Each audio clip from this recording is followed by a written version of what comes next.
الحمد لله رب العالمين والصلاة والسلام على رسوله الكريم نبينا محمد وعلى آله وأصحابه أجمعين أما بعد فأعوذ بالله من الشيطان الرجيم والمحصنات من النساء إلا ما ملكت أيمانكم كتاب الله عليكم وأحل لكم ما وراء ذلكم۔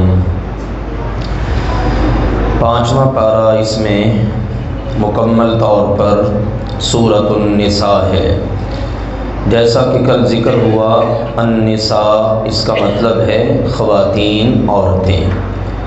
اس صورت میں اللہ تعالیٰ نے عورتوں کے بعض مسائل ذکر کیے، اس مناسبت سے اس صورت کا نام ہے سورۃ النساء۔ لیکن ایسا نہیں ہے کہ ساری صورت میں صرف عورتوں کے ہی مسائل ہیں، نہیں، بلکہ ایک مسلم معاشرے کے لیے جن چیزوں کی ضرورت ہے ان میں سے اکثر اس صورت میں بیان کر دی گئی۔ اور چونکہ زیادہ تر کا تعلق انسان کے گھر سے ہے، اس لیے گھر میں چونکہ مکمل طور پر معاملات کو سنبھالنا ہوتا ہے خواتین نے، پھر ان کے مسائل سے آگاہی بھی ضروری ہے۔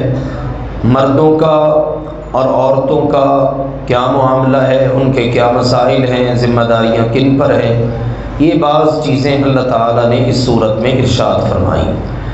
چونکہ جس وقت اس صورت کا نزول ہوا تو ایک معاشرہ پروان چڑھ رہا تھا مدینہ منورہ میں، اور اس کے لیے ضرورت تھی کہ کوئی ایسے اصول ضابطے ان کا پتہ چلے کہ جن کے مطابق اس معاشرے کو لے کر آگے چلا جائے۔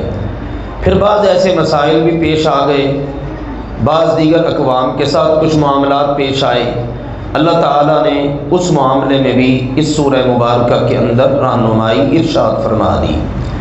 کل بات ہوئی تھی یہاں تک کون سی خواتین ہیں جن کے ساتھ ایک مرد نکاح کر سکتا ہے اور کون سی ہیں جو کلی طور پر اس کے لیے حرام ہے۔ اس کے بعد اللہ سبحانہ و تعالیٰ نے جو اگلی بات ارشاد فرمائی وہ یہ ہے کہ اللہ ذوالجلال والاکرام یہ چاہتا ہے کہ تمہارے سامنے اپنی باتوں کو، اپنی شریعت کو کھول کر بیان کر دے۔ لیبین یرید اللہ لیبین لکم وَيَهْدِيَكُمْ سُنَنَ الَّذِينَ مِن قَبْلِكُمْ، تم سے پہلے کے جو لوگ تھے ان کے طریقوں کو بھی اللہ تعالیٰ واضح کر دے، اپنی شریعت کو بھی تمہارے سامنے کھول کر بیان کر دے۔ وَيَتُوبَ عَلَيْكُمْ، اور اب تک تم سے جو کوتاہیاں ہوئی ہیں اللہ سبحانہ و تعالیٰ اس پر چاہتا ہے کہ تم اللہ کی طرف رجوع کرو اور اللہ تمہیں معاف کر دے۔ اس کے برعکس شیطان یہ چاہتا ہے کہ تمہیں اللہ کی راہ سے ہٹا دے، لہٰذا اب تم خود فیصلہ کر لو کہ تم نے رحمان کی بات ماننی ہے یا کہ شیطان کی۔ پھر اس کے بعد ساتھ ہی موضوع شروع ہوتا ہے مالی معاملے کا۔ مسلمانوں کو کہا ہے ایمان والو لا تأکلوا اموالکم بینکم بالباطل، تم نے اپنے مال آپس میں باطل طریقے سے بالکل نہیں کھانے۔ کما کے تم لاؤ، اپنے گھر کو چلاؤ، بیوی بچوں کا پیٹ پالو، اور باطل کا، حرام کا مال ہو، ایمان والے کو اس بات کی قطعاً اجازت نہیں ہے۔ ہاں الا ان تکون تجارتا عن تراض منکم، باہمی رضامندی سے جو تجارت ہو، ڈیل ہو، اس کی اللہ تعالیٰ نے اجازت دے دی ہے۔ پھر اسی طرح سے جوئے کے ذریعے، رشوت کے ذریعے یا دیگر رستوں کو استعمال کر کے تم مال کماؤ، یہ سارا باطل طریقے سے مال ہے، اس کی اللہ کی طرف سے تمہیں قطعاً اجازت نہیں ہے۔ اور اس کے ساتھ ساتھ یہ بات ہے کہ اگر تم چھوٹے گناہوں سے بچو گے نا تو اللہ تعالیٰ تمہیں بڑے گناہوں سے بچنے کی بھی توفیق دے دے گا، اور جب تم بڑے گناہوں سے بچو گے تو چھوٹے گناہ اللہ تعالیٰ تمہارے ویسے ہی معاف کر دے گا۔ تو اس لیے بڑے گناہوں سے بچنا، چھوٹے گناہوں سے بچنا، دونوں قسم کے گناہوں سے اپنے دامن کو بچانے کی پوری کوشش کرو۔ اللہ سبحانہ و تعالیٰ تم سے وعدہ کرتا ہے کہ اللہ تعالیٰ تمہارے گناہوں کو معاف کر دے گا، کیونکہ اس ضمن میں باطل طریقے سے مال کو کمانا یہ کبیرہ گناہ ہے۔ تو اللہ تعالیٰ نے اس ضمن میں کہا ان تجتنبوا کبائر ما تنہون عنہ، یہ جو کبیرہ گناہ ہے نا جن سے تمہیں روکا گیا ہے، ان سے تم نے کوشش کر کے ہر صورت اجتناب کرنا ہے، پرہیز کرنا ہے۔ باقی رہا مال کا معاملہ، جس کے مقدر میں جو ہے وہ اس کو مل کے ہی رہے گا۔ اللہ تعالیٰ نے یہاں پر بھی واضح کیا کہ وہ مال عطا کرنے والا کسی کو زیادہ دے، کسی کو تھوڑا دے، یہ تو اللہ ہے نا۔ اب دیکھو نا، وراثت میں بعض اوقات انسان کو بہت سارا مال مل جاتا ہے، مردوں کے لیے ڈبل حصہ ہے، عورتوں کی نسبت۔ اب یہاں پر پھر تلقین ہے وَلَا تَتَمَنَّوْا مَا فَضَّلَ اللَّهُ بِهِ بَعْضَكُمْ عَلَى بَعْضٍ، تمہارے بعض کو بعض پر اللہ نے جو فضیلت دی ہے نا، آپس میں اس کی ایک دوسرے کے حوالے سے تمنا نہ کرو۔ عورتیں تمنا کریں کہ کاش ہمیں مردوں کے برابر حصہ ملتا، یا مرد اس بات کی تمنا کریں، عورتوں کے دو حقوق اسلام نے یہ والے بیان کیے ہیں، اب ان کو اس حوالے سے ہمارے اوپر برتری مل گئی، لہٰذا کاش کہ ہمارے بھی ایسے حقوق ہوتے۔ نہیں، اللہ تعالیٰ نے جس کو جو حق دیا ہے وہ عین عدل اور انصاف کے مطابق دیا ہے۔ پھر اس کے ساتھ ساتھ یہ تلقین ہے کہ الرجال قوامون علی النساء، مردوں کو اللہ نے عورتوں پر برتری دی ہے۔ اس کی ریزن کیا ہے؟ بما فضل اللہ بہ بعضهم علی بعض، پہلی بات یہ ہے کہ اللہ فضیلت دیتا ہے، جس کو چاہے جس پر چاہے فضیلت دے دے، پہلی بات یہ ہے۔ دوسری بات یہ وبما انفقوا من اموالہم، دوسری بات یہ ہے گھر میں مال خرچ کرنے کی مکمل ذمہ داری مرد پر ہے۔ یہ بڑا اہم نقطہ ہے۔ مرد کو ڈبل حصہ کیوں ملا ہے؟ اس لیے ملا ہے کہ ساری ذمہ داری اخراجات کی اس نے برداشت کرنی ہے۔ عورت کو نکاح میں لے کے آیا، حق مہر کس نے دینا ہے؟ مرد نے۔ شادی کے موقع پر عورت کا ایک پائی بھی خرچ اسلام نہیں کرواتا، خود سے کرنے ایک الگ بات ہے۔ جس طرح بہت سارے بوجھ آج ہم نے اپنے اوپر ڈالے ہوئے ہیں، یہ جہیز کا بوجھ ہے، یہ فلاں چیز کا ہے، یہ فلاں چیز کا ہے۔ اللہ تعالیٰ معاف فرمائے، بیٹیوں والے بہنوں والے پریشان ہیں، اول تو رشتے نہیں ملتے، مل جائیں تو پھر آگے شادی کس طرح سے کرے، بے جا قسم کے اخراجات۔ تو اللہ تعالیٰ نے کلیئر کر دیا یہ مرد کی ذمہ داری ہے۔ پھر اس طرح گھر کا نظام چلانا ہے، کچن چلانا ہے، وہ سارا مرد نے چلانا ہے۔ عورت کو وراثت میں سے حصہ ملے، عورت جاب کرتی ہے، عورت کے دیگر معاملات ہیں، اس کی ذمہ داری نہیں ہے۔ ہاں وہ اپنی خوشی سے کرنا چاہے تو ایک الگ بات ہے، لیکن ذمہ داری اور فرض ہے مرد کا۔ اب مرد کو یہ اللہ تعالیٰ نے پاور دے کر یہ کہا مرد کے ہاتھ میں ہی گھر کا نظام ہے۔ اب جو مرد یہ سارا کچھ کر رہا ہے، عورت کو چاہیے اس کی جو بیوی ہے کہ اس کی فرمانبردار بن کر رہے، اس کی فرمانبرداری میں وقت گزارے۔ اور کہا یہ عورتیں وہ ہوتی ہیں قانتات، جو فرمانبرداری کرنے والی ہیں، اپنے شوہر کی اطاعت گزار ہوتی ہیں۔ نبی اکرم صلی اللہ علیہ وسلم نے فرمایا 4 صفتیں جس عورت کے اندر ہوتی ہیں نا، یہ اللہ تعالیٰ کی محبوب بندی ہوتی ہے۔ 5 وقت کی نماز پڑھے، صلت خمسہا، صامت شہرہا، رمضان کے روزے رکھے، اطاعت بعلہا، اپنے شوہر کی فرمانبردار ہو، احسنت فرجہا، اور اپنے جسم کی وجود کی حفاظت کرنے والی ہو، باپردہ، 5 وقت کی نمازی، روزہ دار، شوہر کی فرمانبردار۔ اللہ تعالیٰ کی اتنی محبوب ہے یہ عورت کہ اللہ تعالیٰ قیامت کے دن اس کے لیے جنت کے 8 دروازے کھلوا دے گا اور فرمائے گا دخلتی من ایہا شئتی، میری بندی جس دروازے سے دل چاہے جنت میں داخل ہو جا۔ تو اللہ کے نبی صلی اللہ علیہ وسلم نے ایک اور بات بھی فرمائی الا انبئکم بخیر ما یکنز، تمہیں بتاؤں کائنات کا بہترین خزانہ کون سا ہے؟ فرمایا یہ والی عورت ہے المرأۃ الصالحہ، یہ نیک عورت ہے جو یہ 4 کام کرتی ہے۔ اب اس کو کہا تو نے اپنے شوہر کی فرمانبرداری کرنی ہے۔ مردوں سے کہا واللاتی تخافون نشوزہن، وہ عورتیں جن کی سرکشی کا، نافرمانی کا، حکم عدولی کا تمہیں ڈر لگا رہتا ہے۔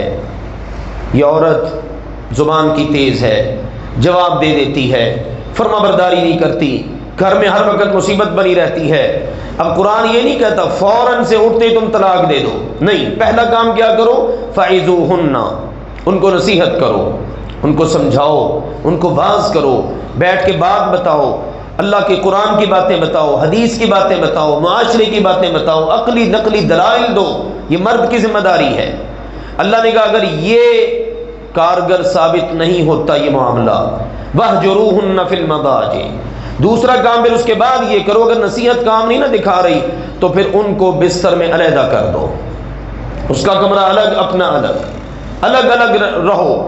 اور اگر یہ بھی کارگر ثابت نہ ہو فَاضْرِبُوهُنَّ، پھر تیسرے نمبر پر تلقین ہے کہ تم ان کو مار سکتے ہو، لیکن نبی اکرم صلی اللہ علیہ وسلم نے فرمایا مار ایسی مارنی ہے چہرے پر نہیں مارنا، اور ایسی مار نہیں مارنی کہ جس سے جسم پر نشان پڑے۔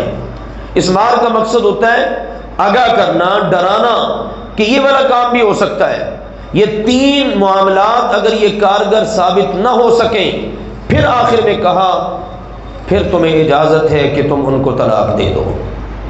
آپ اندازہ کریں اگر ہم ان چیزوں کو، ان ہدایات کو مد نظر رکھیں تو طلاق کی ریشو بہت کم ہو سکتی ہے۔ یہاں تو ذرا سی بات ہوئی عورت خلے کے لیے تیار ہے، مرد طلاق کے لیے تیار ہے، یعنی برداشت ہی نہیں ہے، ان تعلیمات پر عمل ہی نہیں ہے، اور اسی کا پھر نتیجہ ہے ہمارے معاشرے کے اندر خلا اور طلاق۔ اللہ تعالیٰ نے فرمایا پھر اگر کوئی رستہ نکلتا ہے تو پھر اس طرح کرو فَبْعَثُوا حَكَمًا مِّنْ أَهْلِهِ وَحَكَمًا مِّنْ أَهْلِهَا، دو افراد کا انتخاب کرو، ایک مرد کے اہل خانہ میں سے ہو، ایک عورت کے اہل خانہ میں سے، لیکن ان کا نظریہ اور سوچ یہ ہو کہ انہوں نے ان کا پیچ اپ کروانا ہے، ان کو آپس میں جوڑنا ہے، کوئی رستہ نکل آئے تو اگر وہ پرخلوص ہو کر اور یہ بھی اپنے گھر کو آباد کرنا چاہیں گے تو اللہ تعالیٰ ضرور ان کے لیے کوئی نہ کوئی رستہ نکال دے گا۔ یہ تعلیمات ہیں۔ آپ دیکھیے اسلام ہمارا کتنی اچھی ہماری تربیت کرتا ہے، لیکن آج سچی بات ہے کہ ہمیں ان باتوں کا سرے سے پتہ ہی نہیں ہے، اویئرنیس ہی نہیں ہے، علم ہی نہیں ہے۔ ایک مرد کو پتہ ہی نہیں ہے طلاق کب دینی ہے، کیا مسنون ہے، کس طرح سے چلنا ہے، کیا اس کی حدود و قیود ہے۔ نکاح کر لیتے ہیں، نکاح کے بعد کے معاملات کا پتہ ہی نہیں ہوتا، طلاق کے معاملات کا نہیں پتہ، رجوع کے معاملات کا نہیں پتہ، خلا کے معاملات کا نہیں پتہ، اور سارے معاشرے کے اندر یہ سارا سلسلہ چل رہا ہے خلاف سنت۔ اللہ تعالیٰ سمجھنے کی اور عمل کرنے کی توفیق عطا فرمائے۔ اس کے ساتھ ساتھ پھر اللہ سبحانہ و تعالیٰ نے والدین کے حقوق ذکر کیے اور قریبی رشتہ داروں کے، یتیم، مساکین، مسافر، یہ جو ماتحت قسم کے لوگ ہوتے ہیں بیچارے غریب غربا مستحق، ان کے ساتھ تم نے کیسا سلوک کرنا ہے، ان پر مال خرچ کرو، بخیلی سے کام نہ لو، اور مال خرچ کرتے ہو ریاکاری سے کام نہیں لینا، تم نے پوری رازداری کے ساتھ اگلے کی عزت نفس کو مجروح بھی نہیں ہونے دینا۔ دیکھو نا راشن کے چھوٹے چھوٹے پیکٹ دیتے ہیں اور اللہ تعالیٰ معافر میں اشتہار بازی ہو رہی ہوتی ہے، لوگ کیا کچھ کر رہے ہوتے ہیں۔ زکوٰۃ دینی ہے، حالانکہ بھئی زکوٰۃ آپ کا حق ہی نہیں ہے، آپ کے مال کی جو میل کچیل ہے اس کو آپ دے رہے ہو، اور اتنے نخرے کرنے کی کیا ضرورت ہے، یہ چیز میں زکوٰۃ میں سے دے رہا ہوں، یہ میں فلاں کام زکوٰۃ میں سے کر رہا ہوں۔ بھئی زکوٰۃ تو آپ نے دینی ہے، آپ زکوٰۃ کے مالک ہی نہیں ہیں۔ میرے پاس مال ہے نا زکوٰۃ کا میں مالک نہیں ہوں، وہ میرے مال میں سے جانی ہے، میرے اوپر فرض ہے، میں نے جس کو دینی ہے وہ اب اس کا مالک ہے، اس لیے مجھے پابندی لگانے کی بھی ضرورت نہیں، جس کو زکوٰۃ دے رہا ہوں پابندیاں بے جا قسم کی لگا لیتے ہیں، اس سے بس یہی کرنا ہے۔ بھئی اللہ کے بندو، ہم خود سے شارع کب سے بن بیٹھے، شریعت اللہ نے اتاری ہے، رسول پاک صلی اللہ علیہ وسلم نے پہنچائی ہے، تو اس میں آپ ان چیزوں کو مد نظر رکھیں۔ تو قرآن نے اس تیسرے رکوع میں 5ویں پارے کے ان باتوں کی تربیت بھی دی ہے، ریاکاری سے بچ کر، بخیلی سے بچ کر، مکمل رازداری میں معاملات کو رکھ کر۔ ایک نقطہ بڑا زبردست بیان ہوتا ہے قرآن و حدیث میں، وہ ہوتا ہے کہ بندہ اگلے کے مقام پر اپنے آپ کو رکھ کر سوچے، اگر میں دے رہا ہوں اور یہ بیچارہ لے رہا ہے، اگر اس کی جگہ پہ میں ہوں، میں کیا چاہتا ہوں؟ سب کے سامنے اشتہار لگے، تصویریں بنے، میں لے رہا ہوں جناب، میں تو کہیں کا رہوں گا ہی نہیں۔ شریعت یہ بتاتی ہے بس اس ترازو میں اپنے آپ کو تول کر فیصلہ کر لو تم اپنے لیے کیا پسند کرتے ہو۔ اس کے ساتھ ساتھ ایک اہم موضوع ہے اللہ تعالیٰ کی عبادت اور شرک سے بچنا۔ اللہ کی عبادت کرو اور شرک سے بچو، جا بجا اس کی تلقین اس صورت میں بار بار، کیونکہ بندے کا جب اللہ سے تعلق ہوتا ہے پھر اس کے لیے اپنی اصلاح کرنا آسان ہو جاتا ہے۔ وہ اللہ کی عبادت میں لگا ہوا ہے، نماز اس پر اثر کرتی ہے، زکوٰۃ اس پر اثر کرتی ہے، روزہ اس پر اثر کرتا ہے، حج عمرہ اثر کرتا ہے، نیکیاں اثر کرتی ہیں، تو اللہ کی عبادت میں لگا ہوا ہے، شرک سے بچتا ہے، تو پھر بندوں کے معاملات کو اچھے انداز میں لے کر چلنا بھی آسان ہو جاتا ہے۔ گویا کہ اللہ کا حق جب بندہ صحیح ادا کرتا ہے تو اس کے لیے بندوں کے حق ادا کرنے بھی آسان ہو جاتے ہیں۔ اس لیے اللہ نے کہا باقی حقوق تو چلو میں معاف کر دوں گا، لیکن ان اللہ لا یغفر ان یشرک بہ، جس نے اللہ کے ساتھ شرک کیا اللہ تعالیٰ نے اس کو بالکل معاف نہیں کرنا، اس کے علاوہ جو گناہ اللہ چاہے گا معاف کر دے گا، شیطان کا سب سے بڑا وار ہے جو اس صورت میں بیان کیا گیا دوسرا، پہلا تو مالی معاملات میں ہے نا خراب کرنا ہے، حرام طریقے سے مال کماؤ تاکہ عبادات قبول ہی نہ ہو۔ دوسرا وار اس کا یہ ہے کہ وہ اللہ تعالیٰ کی عبادت کے معاملے میں بندے کو لائن سے اتار دیتا ہے، شرک پر لگا دیتا ہے، اس کو امیدیں دلاتا ہے، وسوسے ڈالتا ہے، یعدہم ویمنیہم، امیدیں دلائے گا، تمنائیں، خواہشات، وعدے دے گا، اور اس کے کہنے پر لوگ ہر طرح کا کام کرنے پر تیار ہو جاتے۔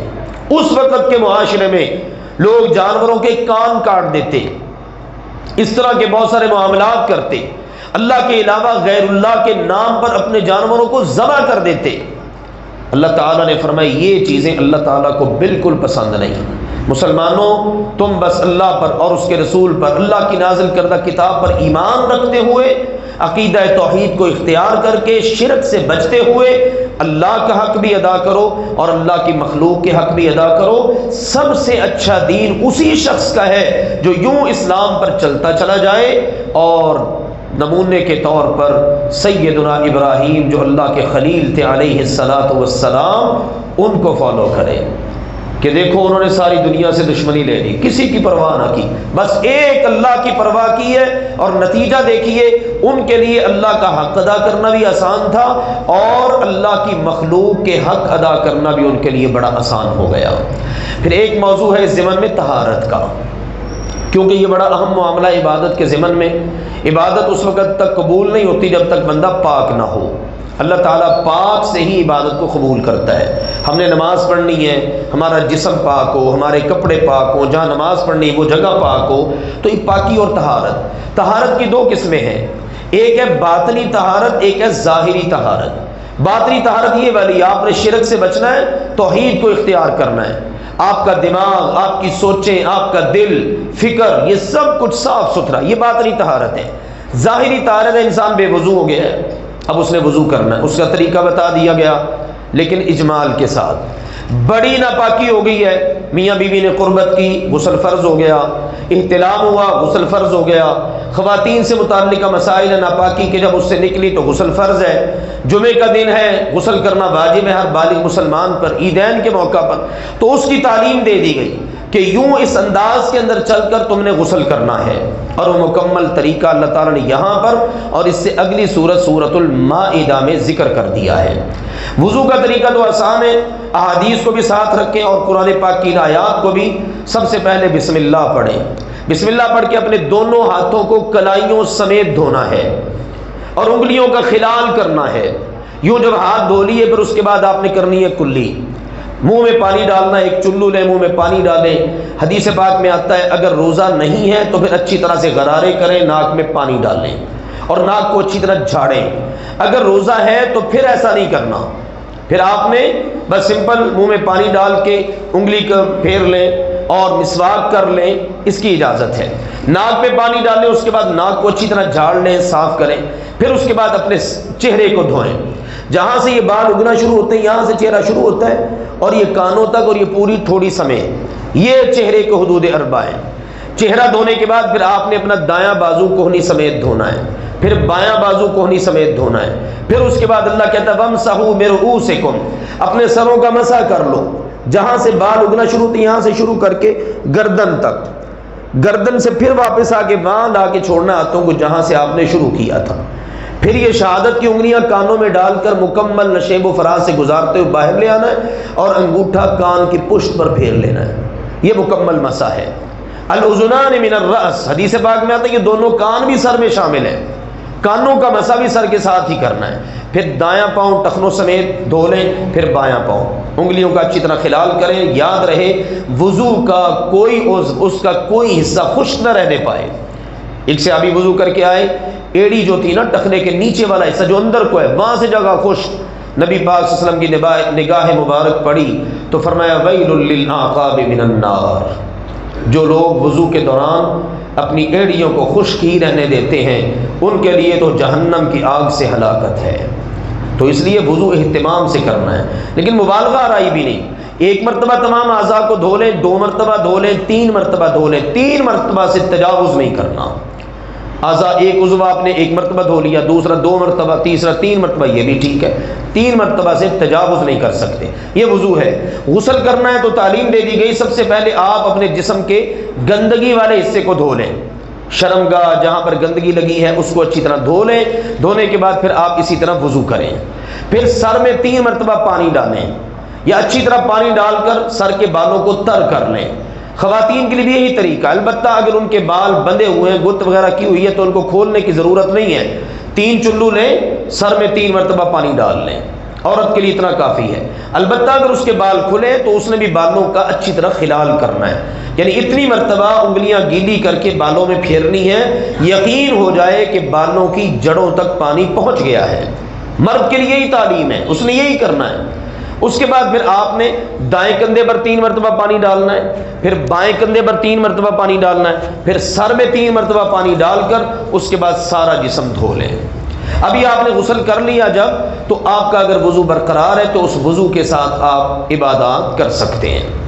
پھر اللہ نے خوبصورت اور بات بتا دی، اگر کسی وقت وضو نہیں کر سکتے، جسم کو پانی نہیں لگ سکتا، بیمار ہیں، پانی لگا تو بیماری بڑھ جائے گی، یا سفر میں ہے پانی میسر نہیں ہے، اور اس قسم کا کوئی معاملہ ہے، حتیٰ کہ غسل فرض ہو گیا، بیمار ہیں، اب غسل نہیں کر سکتے، یا سفر میں ہیں غسل نہیں کر سکتے، کوئی ایسا مسئلہ ہو سکتا ہے، تو اللہ تعالیٰ نے فرمایا فَتَيَمَّمُوا صَعِيدًا طَيِّبًا، پاک مٹی کے ساتھ تیمم کر لو۔ نبی اکرم صلی اللہ علیہ وسلم نے اس کا طریقہ بتا دیا کہ مٹی کے اوپر ہاتھ ماریں اور دونوں ہاتھوں کو پھر جھاڑ لیں۔ اللہ کا قرآن کہتا ہے فَامْسَحُوا بِوُجُوهِكُمْ، اپنے چہرے پر دونوں ہاتھ پھیر لو، وَأَيْدِيَكُمْ، دائیں ہاتھ کی پشت پر بایاں ہاتھ، بائیں ہاتھ کی پشت پر دایاں ہاتھ، یہ آپ کا تیمم مکمل ہو گیا۔ یہ اب آپ کو وضو کا بھی کام دے گا، غسل کا بھی کام دے گا۔ جب آپ کو پانی مل جائے گا، آپ صحت یاب ہو جائیں گے، پانی استعمال کرنے کی پوزیشن میں آ جائیں گے، پھر اس وقت تیمم ختم۔ جب تک یہ چیز نہ میسر ہو، یعنی آپ پانی استعمال نہیں کر سکتے، آپ کو پانی مل نہیں رہا، تب تک آپ تیمم کر کے عبادات کر سکتے۔ اس ضمن میں اللہ تعالیٰ نے مسلمانوں کے لیے ہدایات بھی ارشاد فرما دی۔ پھر ایک اہم چیز جو اس دوران چلتی ہے ساتھ ساتھ، وہ یہود و نصارہ کی روش ہے۔ یہود و نصارہ کے معاملات بڑے ہی خوفناک تھے۔ یہاں پر یہ ہے کہ یہودی، ان کا انداز یہ تھا، کہتے تھے ہم نے سن لیا اور ہم نے کون سا ماننا ہے، سمعنا وعصینا۔ اللہ نے کہا مسلمانوں تم نے ایسا کبھی نہیں کرنا، تم نے ہمیشہ یہ کہنا ہے اللہ یہ تیرا حکم، تیرے نبی کا حکم ہمارے دماغ میں آئے نہ آئے، ہماری سمجھ میں آئے نہ آئے، طبیعت مانے نہ مانے، سمعنا واطعنا، یا اللہ ہم نے سن لیا اور ہم نے اطاعت کر لی۔ نبی اکرم صلی اللہ علیہ وسلم کو کہا کرو اسمع وانظرنا، ہماری بات سن لیجئے، ہماری طرف دیکھیے۔ ہم پہلے پارے میں پڑھ آئے، ایک لفظ استعمال ہوتا تھا راعینا، اس کا مطلب ہوتا ہمارا خیال کیجئے۔ یہودی بدبخت عین کو ذرا کھینچ دیتے، راعینا، نبی پاک کو آواز دیتے تو کہتے راعینا، اس کا مطلب ہے او ہمارے چرواہے، معاذ اللہ ثم معاذ اللہ۔ اللہ نے کہا مسلمانوں تم یہ لفظ ہی چھوڑ دو، آئندہ تم نے نبی پاک سے کہنا ہے اسمع، ہماری بات سن لیجئے، انظرنا، ہماری طرف دیکھیے، ہماری طرف توجہ فرمائیے۔ تو اللہ تعالیٰ نے ساتھ ساتھ ان چیزوں کی بھی اصلاح فرما دی۔ آگے چل کر اس سورت کے آخر میں عقائد کا ذکر ہے عیسائیوں کے، وہ 6 پارے میں انشاءاللہ کل اس کا ذکر کریں گے، وہ ذرا قدر تفصیل طلب بھی ہے۔ تو اس سورت کے اندر اللہ نے یہود و نصارہ کی بھی اس ضمن میں بیان کی۔ ایک اہم چیز یہ تھی، حسد کی ماری ہوئی قوم تھی وہ یہودی، حسد کی ماری ہوئی قوم۔ لوگوں نے پوچھ لیا کہ یہ بتاؤ کہ تم تو تورات والے ہو، مسلمان مکے میں ہیں، ہجرت کر کے مدینے آئے ہیں، یہ آ جائیں گے، کچھ آ گئے کچھ آ جائیں گے، اس طرح سلسلہ چلا ہے۔ یہودیوں سے پوچھا تم یہ بتاؤ مکے کے جو مشرک ہیں وہ ہدایت یافتہ ہیں یا کہ محمد صلی اللہ علیہ وسلم؟ اب ان کو پتہ تھا، ساری چیزوں کا علم ہے، لیکن بدبخت کہتے تھے ہؤلاء اہدی من الذین آمنوا سبیلا، یہ مکے کے لوگ ایمان والوں سے زیادہ ہدایت یافتہ ہیں۔ کس وجہ سے؟ حسدن، قرآن بتا رہا ہے حسد کی وجہ سے، ان کو حسد ہی حسد لے بیٹھا حسد۔ اللہ نے فرمایا ہم ہیں فضیلت دینے والے، برتری عطا کرنے والے۔ حسد صرف اس وجہ سے تھا کہ محمد صلی اللہ علیہ وسلم بنو اسحاق میں مبعوث ہونے کی بجائے بنو اسماعیل میں کیوں مبعوث ہو گئے؟ اللہ نے کہا یہ وہ لوگ ہیں جن پر اللہ نے لعنتیں برسائی ہیں اور ان کے حسد کی وجہ سے ان کی دنیا بھی تباہ ہے، ان کی آخرت بھی تباہ ہے۔ پھر اس وقت چونکہ جہاد اور قتال کا سلسلہ شروع ہو چکا تھا، اللہ تعالیٰ نے اس ضمن میں بھی مسلمانوں کو ہدایات ارشاد فرمائی کہ اپنے آپ کو تیار کر لو، غزوہ بدر ہو چکا ہے، غزوہ احد ہو چکا ہے، دشمن ہر طرف سے سر اٹھا رہا ہے، جہاں تم نے اپنا مسلم معاشرہ بنانا ہے وہاں اس کی حفاظت بھی کرنی ہے، اور اس کے لیے جہاد اور قتال فی سبیل اللہ کا راستہ ہے۔ جہاں جہاں مسلمان مظلوم ہیں ان کی مدد کو پہنچو، مکہ میں جو مسلمان محصور ہیں، قید ہیں بیچارے، ان کی مدد کو پہنچو اور ان کو مدد کر کے ان کو وہاں سے نکال کے لاؤ۔ وہاں سے جو ہجرت کر کے آ سکتے ہیں انہیں چاہیے کہ وہ ہجرت کر کے یہاں پر آ جائیں۔ پھر جس وقت نکلتے تو منافقین ہمیشہ اپنا کردار ادا کرتے، پروپیگنڈا کرتے، مسلمانوں میں بددلی پھیلاتے، کوئی ایسی بات آ گئی خوف والی اس کو نشر کرنا شروع کر دیا۔ اللہ نے کہا منافق کا کام ہی یہ ہے، ذرا سی کوئی ایسی بات ہو منفی نیگیٹو فوراً اس کو نشر کرتا پھرے گا۔ ہونا یہ چاہیے لو ردوہ الی الرسول، چاہیے یہ تھا کوئی خبر پہنچی ہے نا فوراً رسول پاک کی خدمت میں پیش کرتے۔ اللہ کے نبی ہمیں یہ بات ملی ہے، اور اگر اللہ کے نبی میسر نہیں ہے الی اولی الامر منہم، ذمہ داروں کو بات پہنچاتے، جو ان کا کمانڈر تھا، ان کا قائد رہبر، تاکہ لعلمہ الذین یستنبطونہ منہم، تاکہ وہ لوگ جو ذمہ دار ہیں وہ اس کا حل تلاش کر لیتے۔ پھر کہا ہے میرے پیغمبر آپ ان کو نصیحت کریں، جہاد پر ابھاریں، جنہوں نے جانا ہوگا چلے جائیں گے، جنہوں نے نہیں جانا ان کی اپنی مرضی ہے۔ منافقوں کا معاملہ ہے، مسلمانوں کبھی تم نے منافقوں کے معاملے میں دو حصوں میں تقسیم نہیں ہونا۔ مسلمان تقسیم ہو گئے، غزوہ احد میں بھی کل ہم نے جانا کہ رستے میں سے ہی واپس آ گئے نا، 300 بندہ عبداللہ بن ابی لے کے واپس آ گیا، 1000 افراد نکلے تھے، 700 نبی اکرم صلی اللہ علیہ وسلم کے ساتھ رہ گئے۔ اسی طرح سے اور مواقع پر بھی جہاد و قتال کی باری آتی، کوئی اور مسلمانوں کے حوالے سے معاملہ آتا تو ہمیشہ منافق اپنا منفی کردار ادا کرتے۔ اللہ نے کہا سارے مسلمان اس بات پر متفق ہو جائیں کہ اللہ سبحانہ و تعالی نے منافقوں پر پھٹکار ڈال دی ہے۔ پھر اس حوالے سے مزید تعلیمات ہیں کہ منافقوں کے ساتھ کیسا کردار ادا کرنا ہے۔ اللہ کا جو معاملہ ہے، منافق چونکہ اللہ کو دھوکہ دینا چاہتے ہیں، ایمان والوں کو دھوکہ دینا چاہتے ہیں، اللہ کو منافق ایمان والوں کو دھوکہ نہیں دے سکتے، خود اپنے دھوکے میں آ جائیں گے، اپنے جال میں خود پھنس جائیں گے۔ رہا ان کا معاملہ مذبذبین بین ذالک، بیچارے ہر وقت تذبذب کا شکار رہتے ہیں، لا الہ الا ولا الہ الا، نہ ادھر کے نہ ادھر کے۔ اچھا پھر بیٹھ کے نا سرگوشیاں کرتے رات کی تنہائیوں میں، نبی پاک نے کیا کہا ہے، مسلمانوں نے کیا کہا ہے، پھر اس کا مذاق اڑاتے۔ اللہ تعالیٰ نے فرمایا یستخفون من الناس ولا یستخفون من اللہ، یہ لوگوں سے تو چھپ سکتے ہیں مگر اللہ سے نہیں چھپ سکتے۔ جس وقت یہ رات کی تنہائیوں میں بیٹھ کر اپنی مجلسوں میں منفی باتیں کرتے ہیں، اللہ ان کی باتیں اس وقت بھی سننا ہوتا ہے۔ مسلمانوں تم نے ایسا نہیں کرنا، تم نے جب بھی سرگوشی کرنی ہے خیر کی کرنی ہے۔ ایک مرتبہ انہوں نے منصوبہ بنایا پروپیگنڈا کر کے نبی اکرم صلی اللہ علیہ وسلم کو اپنی باتوں میں لے کر آپ سے اپنے حق میں کوئی ایسے فیصلے کروا لیں جو خلاف شریعت ہیں۔ اللہ تعالیٰ نے فوراً آسمان سے وحی فرما دی، انا انزلنا الیک الکتاب بالحق لتحکم بین الناس بما اراک اللہ، میرے پیغمبر ہم آسمان سے کتاب اتار کر وحی اتار کر آپ کو رہنمائی کر رہے ہیں، ہم جو آپ کی رہنمائی کر رہے ہیں نا، آپ نے لوگوں کے درمیان بس اس کے مطابق فیصلہ کرنا ہے، ان کی باتوں میں نہیں آنا۔ یہ بڑی باتیں کرتے ہیں اور اپنے بڑے دلائل پیش کرتے ہیں، پتہ نہیں یہی حق پر ہو۔ پھر فرمایا وَلَا تَكُن لِّلْخَائِنِينَ خَصِيمًا، یہ خیانت کرنے والے لوگ ہیں، ان کی طرف سے آپ نے وکیل بن کے نہیں کھڑے ہونا۔ پھر ایک معاملہ یہ تھا، ظاہر ہے جب سفر کرنا ہے تو بعض اوقات غلطی سے بھی کوئی قتل ہو جاتا تھا، اللہ تعالیٰ نے اس کو کہا قتل خطا۔ ایک ہوتا ہے عمدن قتل کرنا، جان بوجھ کر، قرآن پاک نے اس مسئلے کو ذکر کر دیا دوسرے پارے میں، اس کا قصاص ہے، کتب علیکم القصاص فی القتلى، مقتولوں کے معاملے میں تم پر قصاص فرض ہے، قاتل کو اس مقتول کے عوض میں قتل کیا جائے گا۔ پھر ایک رخصت رکھی گئی، ہاں اگر مقتول کے ورثاء معاف کرنا چاہیں یا دیت لینا چاہیں تو اجازت ہے، دیت ہے 100 اونٹ، اور اگر وہ معاف کرنا چاہیں تو ان کی مرضی ہے۔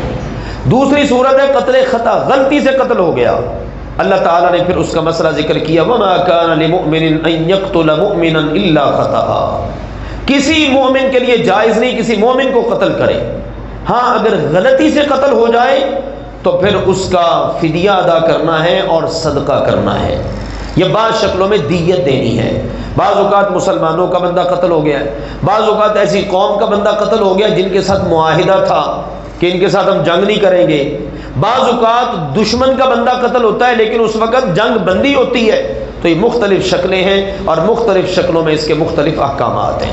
پھر ایک بڑا اہم مسئلہ پیش آیا، مسلمان جا رہے ہیں قتال فی سبیل اللہ کے لیے، راستے میں ایک چرواہا بکریاں چرا رہا ہے، اس نے جب مسلمانوں کا قافلہ دیکھا نا تو اس نے سلام کر دیا، اس نے کہا جناب السلام علیکم۔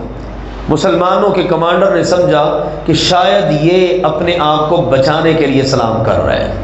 بعض حدیث میں آتا ہے خالد بن ولید تھے، تو انہوں نے آگے بڑھے، اس کو قتل کیا، سارا ریوڑ بکریاں وغیرہ کٹھی کے اور مال غنیمت بنا کر لے آئے۔ لیکن جب اللہ کے نبی صلی اللہ علیہ وسلم کی خدمت میں لا کے پیش کیا نا تو آپ علیہ الصلوۃ والسلام کو واقعہ سارا بتایا تو آپ نے لینے سے انکار کر دیا، اور بلکہ اس وقت فرمایا کیف بک یا خالد، اے خالد اس وقت تیرا کیا حال ہوگا جب یہ کلمہ جو السلام علیکم اس نے کہا، یہ کلمہ جو وہ پڑھتا تھا اللہ کی عدالت میں آ کر تیرے خلاف مقدمہ دائر کرے گا۔ اور اتنا آپ نے ان کو ڈانٹا، خالد رضی اللہ تعالیٰ عنہ کہا کرتے تھے کاش میں اس سے پہلے مسلمان نہ ہوا ہوتا۔ یعنی ایک مسلمان کو اس انداز میں قتل صرف سلام کہنے پر، اللہ نے اس کا اصول دیا، اے ایمان والو جب تم جہاد کے لیے نکلو تو جو شخص تمہیں سلام کہہ دینا اس کو بھی تم نے یہ کہہ کر قتل نہیں کر دینا کہ تو مومن ہی نہیں ہے۔ تصور کیجئے میرے عزیزوں، ہم تو نمازیں پڑھنے والے ہوتے ہیں، لوگ بہت سارے نیکی کے کام کرنے والے ہوتے ہیں، مسلمان ہوتے ہیں، اور لوگ قتل کر رہے ہیں۔ خودکش بمبار جو اللہ اکبر کا نعرہ لگا کے پھٹ رہا ہے، نہ بچوں کا خیال، نہ خواتین کا، نہ لوگوں کا، یہ کوئی بات ہی نہیں، اور وہ اس کو سمجھ رہا ہے جہاد قتل نہیں۔ قرآن نے سخت پابندی لگائی ہے، بلکہ اللہ تعالیٰ نے فرمایا جس نے اس طرح کسی مسلمان کو من یقتل مؤمنا متعمدا، جس نے یوں جان بوجھ کر کسی مسلمان کو قتل کر دیا، فجزاؤہ جہنم، اس کا بدلہ جہنم ہے۔ یہاں تو جنت کی ٹکٹیں بانٹی جا رہی ہوتی ہیں، خودکش بمبار تیار کیے جا رہے ہیں، ذہن سازی کی جا رہی ہے، مسلمانوں پر پھٹنا ہے، عبادت گاہوں میں پھٹنا ہے، ٹھیک ہے، اور وہ نعرہ لگاتا ہے اور اس کا ذہن یہ ہوتا ہے میں تو جنت میں جا رہا ہوں۔ اللہ تعالیٰ کی پناہ ہے، فرمایا اس پر اللہ کا غضب ہے، دوسری سزا اس پر اللہ کی لعنت ہے، اور اللہ نے اس کے لیے ہمیشہ کے لیے رسوا کن بہت بڑا عذاب تیار کر رکھا ہے۔ پھر اسی طرح سے مسلمان جس وقت چلتے اللہ کی راہ میں جہاد کے لیے علاقوں کو فتح کرتے تو وہاں کے مسلمان بعض اوقات ہجرت سے کتراتے، یا اسی طرح سے مکہ سے ہجرت کے لیے بھی کتراتے تھے کہ یہاں پر ہماری جم پل ہے، یہیں پر ہم بڑے ہوئے، اب یہاں سے چھوڑ کے مدینے جائیں کیا صورتحال بنے گی۔ اللہ نے رغبت دلائی، اللہ کی راہ میں ہجرت کرو، وَمَن يُهَاجِرْ فِي سَبِيلِ اللَّهِ، جو اللہ کی راہ میں ہجرت کرے گا اللہ تعالیٰ اس کو مزید وسعتوں والی زندگی عطا کر دے گا، رغبت دلا دی گئی۔ اور پھر مسلمانوں کو اس بات پر تیار کیا گیا دارالکفر سے ہجرت کر کے تم دارالاسلام میں آ جاؤ، اب تمہارا ایمان بھی محفوظ، اسلام بھی محفوظ، آزادی کے ساتھ تم اسلام پر عمل کر سکو گے۔ اسی طرح جب سفر پر جاتے تو نماز کا معاملہ پیش آتا، اب نماز کیسے ادا کرنی ہے، تو نماز قصر کا مسئلہ بھی اللہ تعالیٰ نے یہاں پر ذکر کر دیا کہ مسلمانوں جب تم نکلو اللہ کی راہ میں یا سفر پر تو اس وقت تم نماز قصر ادا کر لیا کرو، یعنی 4 رکعتوں والی نماز جس میں 4 فرض ہوتے ہیں وہ تم نے 2 ادا کرنے ہیں۔ فجر کی نماز تو پوری ادا ہوگی، مغرب کے بھی 3 فرض ادا ہوں گے، ظہر عصر اور عشاء کے 2 فرض، فجر کی سنتیں اور وطر نبی اکرم صلی اللہ علیہ وسلم نے سفر میں بھی کبھی نہیں چھوڑا، تو یہ تعلیمات یہاں پر دے دی گئی۔ ایک عام مسئلہ پیش آتا تھا دوران جنگ، بعض اوقات نماز کا وقت آ جاتا ہے، اس وقت نماز کیسے ادا کرنی ہے، اس کو کہتے ہیں صلاۃ الخوف، خوف طاری ہے، دشمن نے جناب گھیرا کر رکھا ہے، دشمن سے جنگ ہو رہی ہے، اب نماز خوف کیسے ادا کرنی ہے۔ امام صاحب مصلی امامت میں کھڑے ہوں گے، ایک جماعت جو ہے یعنی اپنی آرمی کو، فوج کو، فورسز کو 2 حصوں میں آپ نے تقسیم کر دینا ہے، ایک حصہ آ کر پیچھے نماز ادا کریں، امام صاحب 1 رکعت مکمل کروائیں گے اور دوسری کے لیے کھڑے ہو جائیں گے، وہ والی پیچھے نماز ادا کرنے والی جو حصہ ہے یا وہ کہہ لیں کہ جو فورس ہے وہ اپنی 1 رکعت مکمل کریں گے، وہ بیٹھ کے تشہد میں اتحیات پڑھیں گے، سلام پھیریں گے اور جا کے ادھر دشمن کے سامنے، اور دشمن کے سامنے جو کھڑے ہیں وہ اب امام کے پیچھے آ جائیں گے، اور امام صاحب اتنی دیر کھڑے رہیں گے۔ اب وہ آ کے پیچھے نیت باندھیں گے اور امام کے ساتھ پڑھنا شروع کر دیں گے نماز۔ اب امام صاحب دوسری رکعت مکمل کر کے سلام پھیریں گے اور وہ بھی ساتھ ہی سلام پھیر دیں گے۔ امام کی کتنی رکعتیں ہو گئیں؟ 2، اور مقتدیوں کی کتنی ہو گئیں؟ 1۔ یعنی فورسز نے، آرمی نے 1 پڑھنی اور کمانڈر نے 2 پڑھنی ہے، امام نے 2 پڑھنی، تو یوں۔ لیکن اللہ نے کہا اس دوران اپنے اسلحہ سے بے خبر نہیں ہونا، اسلحہ اپنا تم نے سنبھال کے رکھنا ہے۔ بارش ہے، نماز ہے، کچھ ہے، اس سے تم نے غافل نہیں ہونا۔ دشمن تو چاہتا ہی ہے کہ تم غافل ہو جاؤ اور وہ تمہارے اوپر حملہ کر کے تو تمہیں ختم کر دے۔ آج دیکھو نا، اللہ تعالیٰ نے ہمارے وطن عزیز پاکستان کو ایٹم کی سہولت عطا کر رکھی ہے، دشمن اس سے خوف زدہ ہوتا ہے۔ اگر ہم اس سے غافل ہوں، پتہ ہی نہ ہو، تو نہ جانے کب سے ہمارا کیا حال کر چکے ہوتے۔ تو اللہ تعالیٰ ہے جو اس وجہ سے روب ڈالتا ہے۔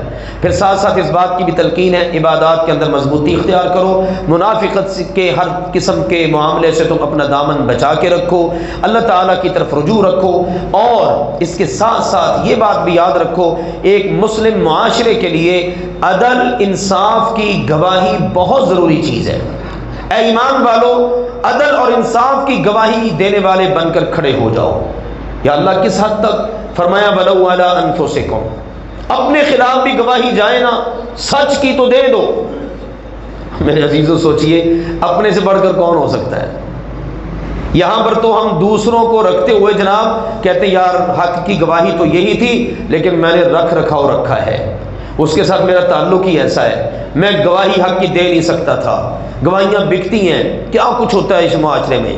اللہ نے ساتھ ہی کہا وَبِالْوَالِدَيْنِ، حتیٰ کہ والدین کے خلاف گواہی جاتی ہے، حق اور سچ کی گواہی ہے نا، دے دو۔ إِن يَكُنْ غَنِيًّا أَوْ فَقِيرًا، جس کے خلاف گواہی دے رہو وہ امیر ہے یا غریب ہے، گواہی حق کی تم نے دینی ہے۔ پھر ایک جملہ کہا فَاللَّهُ أَوْلَى بِهِمَا، سب سے زیادہ پرواہ اللہ کی کرو، اوروں کی نہ کرو۔ اللہ اس بات کا حقدار ہے کہ تم اللہ کی پرواہ کرو۔ یار اللہ کو جواب دینا ہے، اللہ کا حکم ہے، میں نے حق سچ کی گواہی دینی ہے، میرے اپنے خلاف جائے، رشتہ داروں کے خلاف جائے، والدین کے خلاف جائے، امیر غریب کے خلاف جائے، کچھ بھی ہو جائے، تو جس معاشرے کے اندر حق اور عدل کی گواہی ہوتی ہے نا، اس معاشرے کے اندر سے اللہ کے فضل و کرم سے یہ جتنے منفی معاملات ہوتے ہیں، لڑائی جھگڑے، دنگا فساد، قتل و غارت گری، اللہ تعالیٰ اس کو ویسے ہی ختم کر دیتا ہے۔ آخری اور اہم بات اس ضمن میں وہ یہ کہ جو مختلف قسم کی مجلسیں ہوتی ہیں، منافقوں کی مجالس، مشرکین کی مجالس، ہر وقت کھیل تماشا، لہو لعب، غیبت، چغلی، اس کی بات کر، اس کی کر، اس کی پگڑی اچھال، اس کی پگڑی اچھال، مسلمانوں پر لعن طعن کر، اللہ کی آیات کا مذاق اڑا، اس طرح کی مجلسیں ہوتی ہیں۔ اللہ تعالیٰ نے مسلمانوں کو خبردار کیا، مسلمانوں تم نے ایسی مجلسوں میں نہیں بیٹھنا۔ اگر تم اس مجلس میں بیٹھ گئے، سننے والا بھی اتنا ہی گناہ گار ہوگا جتنے کرنے والے گناہ گار ہوں گے۔ اس لیے اللہ کی کتاب میں یہ حکم ہے کہ تم نے ایسی مجلسوں میں نہیں بیٹھنا۔ اگر کبھی بیٹھ جاؤ، بھول گئے ہو، یاد نہیں رہا، فوراً اس مجلس کو چھوڑ دو اور اللہ تعالیٰ سے استغفار کرو، اللہ سے اپنے گناہوں کی معافی مانگو، اللہ تعالیٰ تمہیں یہ ہدایات دیتا ہے۔ یہ اہم موضوعات ہیں 5ویں پارے میں جو اللہ تعالیٰ نے ارشاد فرمائے۔ ایک ایک بات انتہائی قیمتی ہے۔ خلاصہ مضامین قرآن کا مطلب یہ ہوتا ہے کہ اس کا ہم ٹچ ہی دے سکتے ہیں، اتنے سے وقت میں اختصار کے ساتھ ان چیزوں کو بیان ہی کیا جا سکتا ہے۔ اہل علم فرماتے ہیں اگر کوئی شخص کوئی گھرانہ چاہتا ہے میرا گھرانہ مثالی بنے، اس کو چاہیے سورۃ النساء کا بالتفصیل مطالعہ کرے، سورۃ الاحزاب کو بالتفصیل پڑھے، اور سورۃ النور کو اور سورۃ الحجرات کو۔ یہ 4 صورتیں ایسی ہیں جو بندے کی انفرادی اور اجتماعی زندگی کو بدل کے رکھ دیتی ہیں۔ اللہ سبحانہ و تعالی ہم سب کو قرآن پاک کا فہم عطا فرمائے، اس کے مطابق عمل کی توفیق عطا فرمائے۔ وآخر دعوانا ان الحمد للہ رب العالمین۔